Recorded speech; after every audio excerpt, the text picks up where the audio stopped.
Bonjour à tous. À chaque fois, je dis que c'est la dernière vidéo. Peut-être c'est vraiment la dernière, mais j'ai encore eu la demande de Ronnie et je pense que ça peut être intéressant pour plein de gens qui me demandent de faire une petite répétition des mots liens quand on fait une expression écrite en néerlandais. On peut l'utiliser aussi pour l'oral et d'autres compétences, mais c'est surtout pour l'expression écrite, ces fameux mots liens. Je ne vais pas à chaque fois écrire des phrases, je vais simplement vous montrer le dossier qui en fait regroupe un peu tout. Alors, première partie, c'est ce qu'on appelle les conjonctions de coordination. Vous ne devez pas connaître ce nom, bien sûr, mais vous devez savoir que en of maar want, je dirai un petit mot sur dus plus tard, mais en of maar want, c'est quatre mots, normalement ne changent pas la construction de la phrase. Le of seulement, quand il veut dire ou, hein, rappelez-vous, il y a aussi le of, je me demande si, ik vraag me af of, mais ça c'est un autre of. Si of veut dire ou, euh, il n'y a rien qui change à la construction, pas d'inversion, pas de rejet, ni rien du tout. En of maar want. Pourquoi est-ce que le dus est rajouté? C'est parce qu'avec dus, on a un peu le choix. Normalement, on doit faire une inversion. Souvent, on ne le fait pas parce qu'on imagine un double point. Donc, avec dus, vous êtes un peu libre. Mais en of maar want ne change pas la construction de la phrase. Ça, je pense que vous le saviez. Alors, nous avons plein de conjonctions de subordination. Donc, ça veut dire que ce sont des P2 ou des phrases subordonnées. Qu'est-ce qui se passe là? Ben, vous devez faire un rejet des verbes. Du verbe ou des verbes, ça dépend s'il y en a un ou plusieurs. Donc, souvent, on a le que. Hein, je dis que je suis fatigué. Omdat, als wanneer, toen, hoewel, zodat, voordat, nadat, sinds dat, depuis que. Oui, le date n'est pas toujours, je vais le mettre entre parenthèses, n'est pas toujours, souvent c'est juste sinds, hein, sinds ik klein was, terwijl, zolang, zoals, indien, of, of non, pas une hypothèse, of, donc pas quand c'est si, mais pas hypothèse. Donc c'est le off dont je parlais. Je me demande si. Est-ce que je peux écrire ici un exemple? Je me demande si. Voilà, et ça c'est ce fameux off. Ok, évidemment, si vous ne connaissez pas tous ces mots liens ici, vous ne devez pas tout mémoriser. Vous en choisissez peut-être 3, 4, vous vous limitez à ça. Oui, bien sûr, il y a le dot, omdat. Je pense aussi zodat, hein, pour que ou de sorte. Que, peut-être zoals. Donc, vous choisissez 3, 4, maximum 5 mots liens et vous faites un rejet de tous les verbes. OK.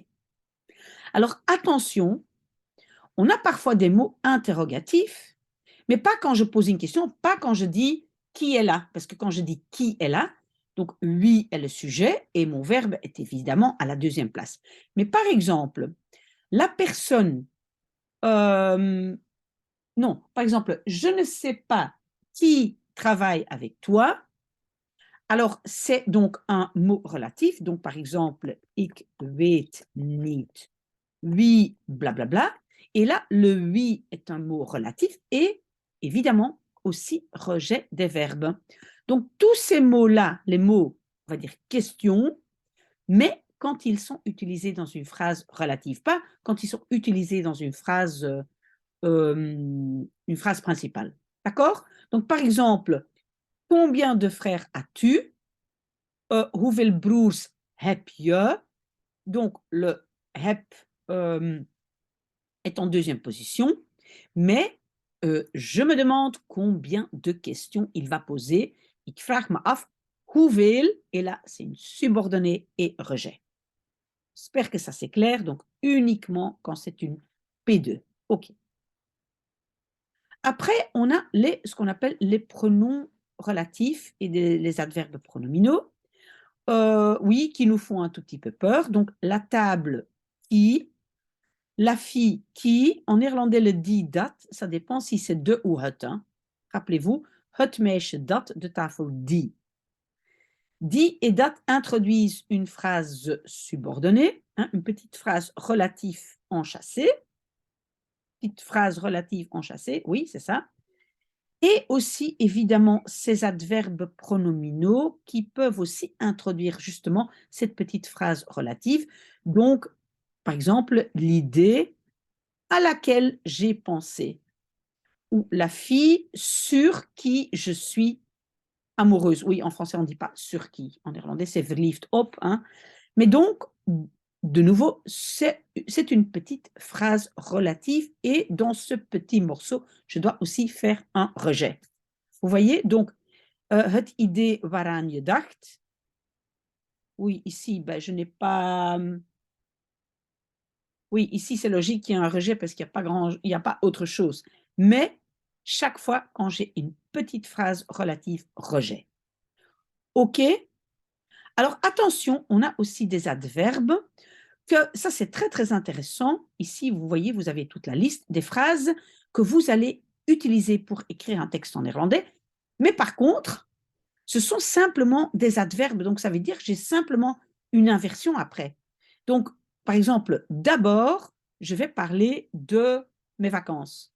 Ben, donc, c'est une phrase principale qu'on commence par un adverbe. Par exemple, eerst, d'abord, ten tweede, deuxièmement, troisièmement, en plus, daardoor.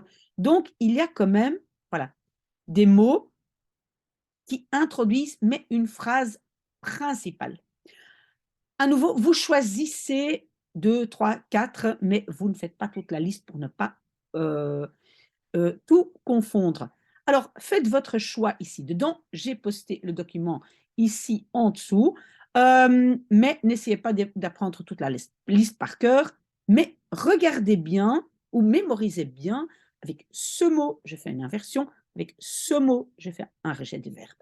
D'accord? S'il y a des questions, aussi Ronnie, donc, qui avait demandé ce dossier, Ronnie, s'il y a des questions, ou d'autres personnes, mais ceci peut vous aider pour l'expression écrite. Très bon dimanche.